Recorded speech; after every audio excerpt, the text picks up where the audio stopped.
Fala, treinador! Sou o Theo Diniz, do blog do treinador. E hoje vamos falar sobre a importância da individualização do treinamento. Especificamente sobre a planilha, aquela sessão de treino na semana lá e os métodos de treinamento para você acertar, ou seja, errar menos na hora de prescrever os treinos. Então, já começando agora, dá um like aí, se inscreva no nosso canal, ative o sininho para que eu possa continuar trazendo conteúdos de qualidade.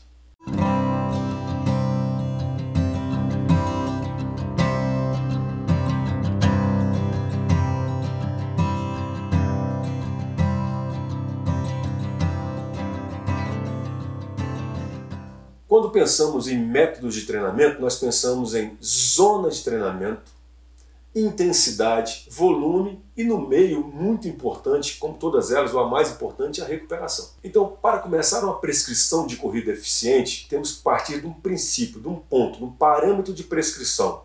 Seja ele o VO2 máximo, ou a velocidade atrelada a ele, seja ele o limiar, ou ponto de compressão respiratória, chamado limiar de lactato, ou L2, a frequência cardíaca que seja, ou mesmo a VAN. Quem conhece o blog do treinador, viu meus posts lá, sabe o tanto que eu gosto, prescrevo e indico a VAN como um dos melhores parâmetros de prescrição para corridas de meio fundo e fundo. Para começarmos um programa de treinamento, temos que ter em mente um ponto de partida, ou seja, um teste para a determinação dos outros parâmetros, dos outros percentuais dessa intensidade. Então, na força nós temos aí a RM, ou 100% da força máxima.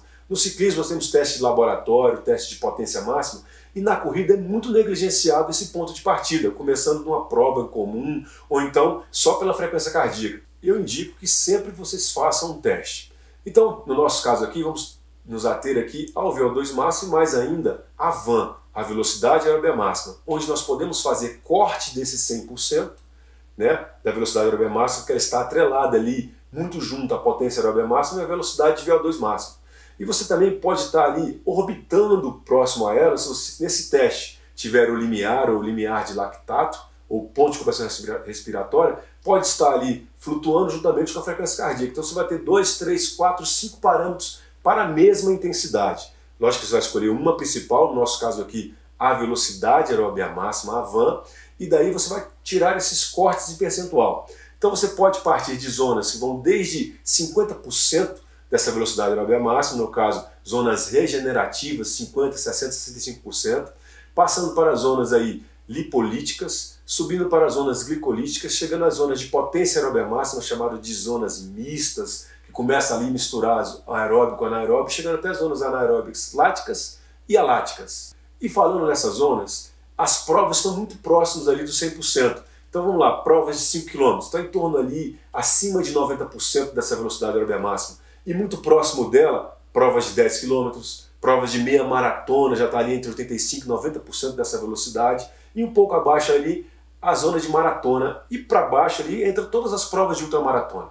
Então, veja que é uma linha muito tênue, muito fácil de você ficar equivocado na hora de prescrever o treinamento, pois você pode sair numa prova de 5 e rapidamente estar na zona de potência, onde pode custar muito caro para o seu atleta. Aí você me pergunta, professor Theo, como é que eu acho esses percentuais, essas zonas? É muito fácil, utilizando a velocidade aeróbica máxima. Você tem lá os 100% da VAN, né? Para baixo você tem os cortes mais aeróbios, 90%, já entrando na zona mista, 80% a 70% glicolítica, como eu falei, chegando às zonas lipolíticas, entre 70%, e zonas regenerativas abaixo de 65% ali.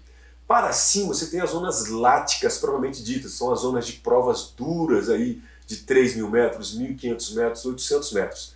Então 800 metros, você tem ideia, ela é corrida em média para os grandes campeões a 120% dessa velocidade aeróbica máxima. E agora um exemplo prático, né? Vamos pegar uma pessoa real aí, que tem um VO2 em torno de 45,5, ele vai fazer um teste de 1.600 de Almeida com limiar de Sotero, tá? 1.600 metros, onde ele teve ali mais ou menos ali uns 7,35 minutos, 7 minutos e 35 segundos nesse teste.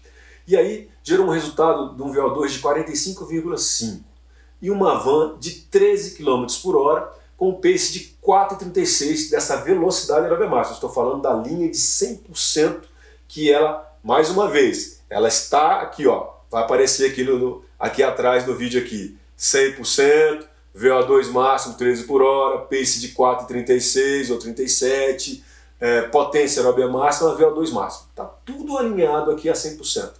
Né? Então, se essa pessoa tem 13 km por hora de velocidade aeróbica máxima, é uma pessoa, um atleta recreacional. Então vamos prescrever para esse atleta recreacional, já que é o nosso público primordial, que enche a nossa assessoria, aqueles que nos procuram na academia para prescrever os seus treinamentos e suas provas. E se você tem dificuldade de calcular, de achar essa velocidade aeróbica máxima, lá no blog tem a área calculadora da corrida, onde você vai entrar com e-mail, você vai entrar com o nível, qual teste que você queira, esse 1600 que foi o exemplo de hoje aqui, está lá. Você vai colocar o tempo desse teste, que ele vai te enviar por e-mail a velocidade aeróbica máxima desse atleta, juntamente com o pace, a velocidade de limiar e o pace de limiar. Tá tudo lá no blog.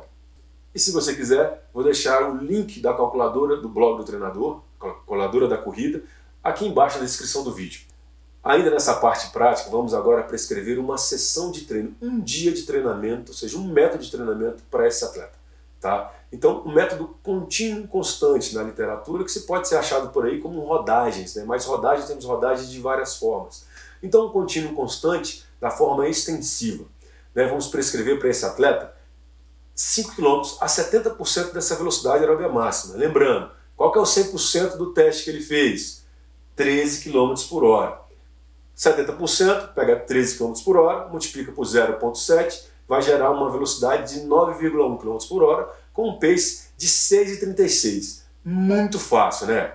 Prescrevendo o treinamento, 5 km a 70% dessa velocidade aeróbica máxima. Vai gerar um resultado em um tempo de 32 minutos e 58 segundos. Como eu já falei, a velocidade 9,1 km por hora e um pace de 6,36. Você pode atrelar aí um limiar, você pode atrelar a velocidade de prova, se ela já foi calculada ou não, e você pode ir lá no blog também atrás da previsão de rendimento, e uma zona aeróbica glicolítica. Se você fez um teste para aferir a frequência cardíaca, vamos supor que esse atleta tem ali 60 batimentos de frequência cardíaca de repouso, e uma máxima de teste aí de 180 batimentos. Você vai ter uma frequência cardíaca de treinamento de entre 144 a 156 batimentos por minuto, para cumprir esse treinamento. Dado o exemplo de contínuo constante, aquela rodagem ali sem mudar a velocidade, vou falar agora do fartlek, né, que na literatura é chamado jogo de velocidade, ou brincar de correr, criado lá em 1950 e algumas coisinhas, lá vai pedrada, onde era muito romântico, né? Vamos até aquela árvore, sair correndo e dava um tiro. Então eu vou até ali trotando, eu subo correndo, desço quase andando. E eu acho que eles faziam isso porque não tinha muito controle. Hoje a gente pode controlar um pouco mais esse tipo de treinamento. A gente podemos determinar aí velocidade de teto e velocidade de piso, onde o atleta vai ficar o tempo todo ali sem variar, sem sair daquela zona pré-determinada. Então, prescrevendo um treino fartlek para esse atleta. Fartlek. Então, vamos prescrever 5 km numa variação entre 80% e 70% da velocidade aeróbica máxima. Velocidade de 80%, 10,4%. Velocidade de 70%, 9,1. Pace da parte de teto, 80%, 5,46. E do piso, 70%, 6,36. 80% vai ter um tempo de 28,51. 70%, 32,58. Então, fica muito prático, muito fácil trabalhar você determinando teto e piso de velocidade.